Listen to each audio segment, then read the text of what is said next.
gana isiyamne warra soddaa hunda waamicha isinii goone zanaa fataa isin goona shaashaa jettan istiraakii halkan tokko kaamila magribi irraa hanga salaata subii ganaa qabna siraa magribi irraa hanga salaata subii erga si waan fittan maal godhan ilmoo isin barbaaden bultaa dubbatu guyyaa san bultee ooltee torban tokko faa gorfaa tokko siifin kennaa ilmoo isinii guddisuu dhufna moo erga si waan fittan Rabbi si godhe mataan qabnu nu seeto yaani haala isinii mijeessaa jirra ilmoon akkanatti hin dhalatu bara mareef walitti dhufne ganaa torbanuun guunne amma istiraa isinii qabnan dhuftanii rakkoon qabu. Achumatti waan balleessitan balleessaa malee erga dhumate nuti ganaa waan isin fixxanii silaan warra sargii godhatu kanaan na ajaa'ibeeyyuu hundoo warri sargii godhatu kun ka lafa dhiitu ka biraati ka dhimma itti bahu ka biraati waay nuti asii lafa dhiitaa bullee ati amma sodaa waan naadhaamtu akka sodaa tokkotti akka warra sodaa tokkotti mee intala teessan tana akkamitti istiraa qabii fi akkasitti intala teenya kabajaan aruuza godhii fi lammeeffata irra garagalii jaddadii jettamoo eega fuutee jirtaa jaartii keetii akkanumatti wajjin jiraadhu itti fufaa jetta akkanumatti jireenya keessa. Tokkoffaa soddaadhaan hin jedhin asirraa ifatamu wanni soddaan godhe takka jiru anaaf siin dhageeffadhu amma waan siin jedhu lammaffaa irratti mujattii intala sinirraa fuudheen jira soddaadhaan walirraa fuudhee si haa boqa boquutii na dhagaye abdii tokkoffaa irratti agammaatitti irra wallolaarte harargeellee mujattii arsiilee mujattiin harargeedha jedhanii harargeellee mujattiin arsiidha jedhaa jirti addaan baasii galte. Sigale waan lolaa jirtu ma harargee farsii shakkii keessa galteerti sigala harargeeni mujattiin arsiidhaa jetti arsiin immoo mujattiin harargeedhaa jetti wallahi rakkoo jiran aboo walii gala dhageeffadhu tokkoffaa irratti haalli arsiin itti jiraattu arsiin gamaa gamanaa yoo sin jedhu arsii gamaa gamanaa kan jedhamu baalee fi arsii gamanaa kan jedhamu uffannaa isaaniitti tu beeksisa. Uffannaan kun walumaa galatti anillee akka nama xiinxallaa tokkotti waniin xiinxallee uffannaan isii harargee fakkaata guutumaan guututti yoo dhugaa dubbanne. Sigalee haasaa isii ammallee ganaa waliin nuusan simaa beekaa. Mucattiin harargee garuu jaartii. Hayyuu akkasii hin beeku ani mucattiin harargee hayyuu jaartii arsiti hin beeku garuu yoo akkas ta'es koomentiidhaan akkas. No uffannaa beekta uffannaa amma akka isiin itti uffatte uffannaa harargeeti. Anam akka tokkotti akka nama tokkotti waan waliin haasa'een beekni harargeedha jedhee murteessuu hin danda'u arsiidha jedhee murteessuu hin danda'u garuu akka uffannaa isiitti uffannaan isiin uffattu guutuun akkaataa isiin itti uffattu harargeedha uffannaa harargee uffanni isiin itti uffattu jechuudha istaayiliin uffata isii amma fakkeenyaaf shamarri wallollee uffannaa addaa qabdi arsiillee addaa qabdi jimmaallee addaa qabdi uffannaa jiraattu beeksisa jechuudha sigalee amma kana gochuuf maal godhuu qabna nuti. Bakka ati irraa fuute gaafa sargii kee agarree arsii taatus harargee taatus addaan baafanne ammaaf nuti gandi lamaan kun shakkii keessa jirra. Egalee? Shakkii keessa jirra. Aboo mucaan warra gololchaati bara arsii keessa ijoollee gololchaati jechaa jiran kunoo as jalatti ati hin argitu. Ijoollee gololchaati bara. Akkas jedhan. Wayyee lubbuu. Dhageeffadhu sitti himaani gololcha wanni jedhamu arsii keessa hin jiru. Gololchi harargee keessara. Waan si galuu qabu. Arsii gololchaati jechaan jiran uummata aboo uummata adda baasaa gaasinis ni jeeqina bannaa. Arsii gololchaa wanni jedhamu jiru arsii gololchaa wanni jedhamu jiru. Hin jiru gololchi harargee keessara malee. Ni jira saree. Silaa koomeetii hundi aarsiidha jaallu baafarsaan akkam haa ta'u mee akkam godhii barbaadde gurba. Dubartii. Aboo arsii gololcha dhageenya takka warri arsii gololcha dhageenya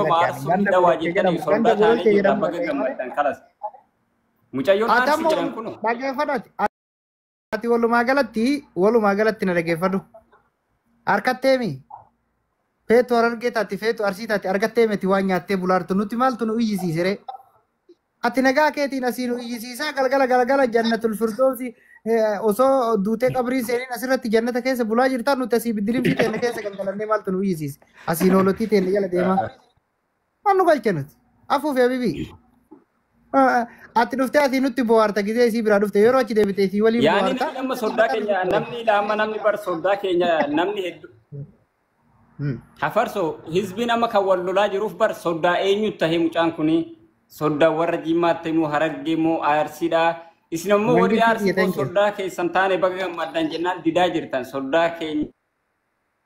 Maayo yoo soddaa taane maal rakkoo qabaree woy haaraya nuun baate gaafa lola keessattuu gaafa lola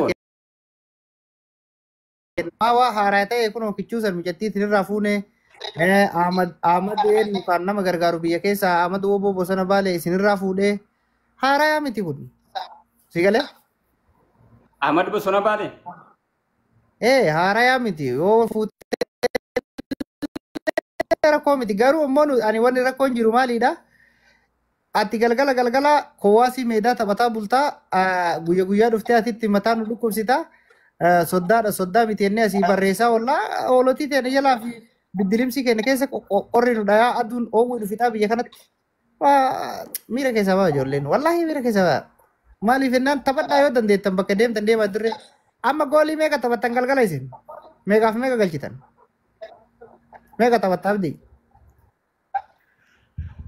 Goolii yoggaa jettu bakka dirree meedaa takkaan deemne dhugaa rabbi kuwaasii taphachuudhaaf.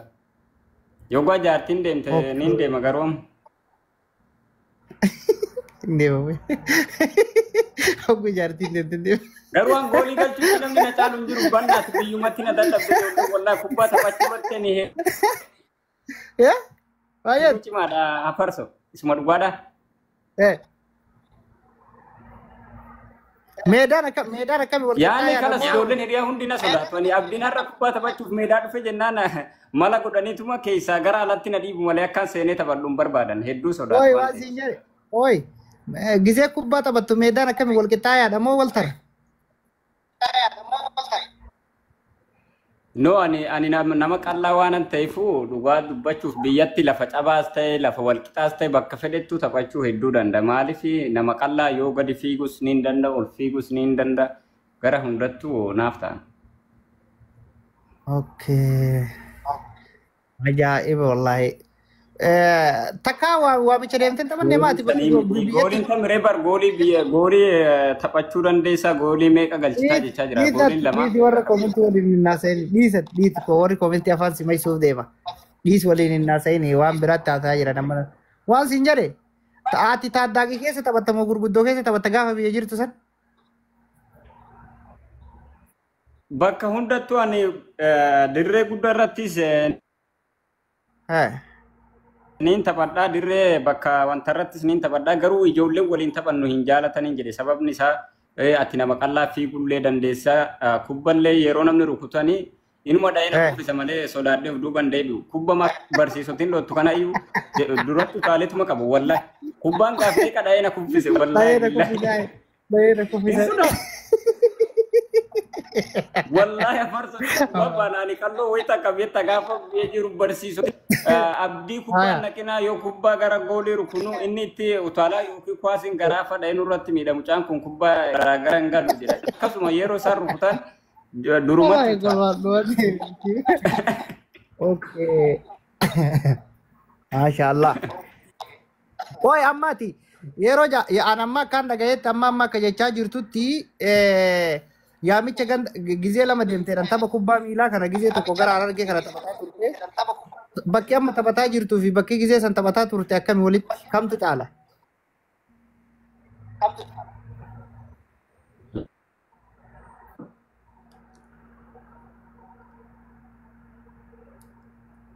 Shabakaa isaa qabee.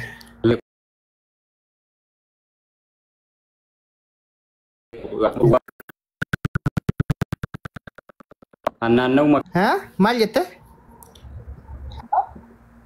Walloo keessatti malee gara biraatti taphadheen beekon. Okay. Asitti sobdee jirti. Laa.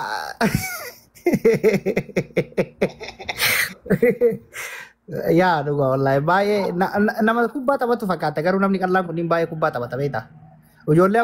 Ijoollee biyya faranjii kan yeroo laatu kino yeroo kubbaa taphatan waa'ee waancaa kana fa'aa yeroo taphatan akka ajaa'iba ijoollee qaqalloo sanniintu taphata kino kiristaanonni duraan nama qallaa tureemi. No, ani kubba taphachuu kakuunuun hin taphadha nama dhugaa rabbi kakumaan jechuu akkaan injifadhu akkaan abbaa mirgaa ta'u nama hin beektu malee faranjiin isamma Roonaaldoo, Yamiin, Paappee jedhan kana hunda isaanii caaluun hin danda'a waan of beekuuf jechuudha. Osoo silaa guyyaa tokko carraa argadhee dirree meedaa san irratti mul'adde goolii ajaa'ibaa galcha dhugaa rabbi. Kubbaa baay'ee taphata sileettooriyaa. Maashaallah wallah baay'ee. Hin beeksifta nama taphatu fakkaata beektaa maaliif jennaan namni beektaa achi ilaalee namarraa hubata. Atamma hin dogongorte takkaa karaa argee kana deemee taphadheen beeku.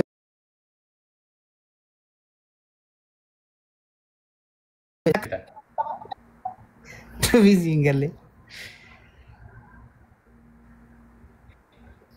Hin taphanne garuu yeroo biyya qadan ammallee hawwiin kiyya taphataa kubbaa miilaa ta'uudha yeroo sanitti garuu baalinis ijoollee jajjabdu jira jedhanii dhufee baalittis niin taphadha aarsii kana keessas ijoollee baay'eetu jira jan warra bara darbe kana waancaa nyaate faa isaan hin dorgomu. Achuma daafi gara baalee kana dhufin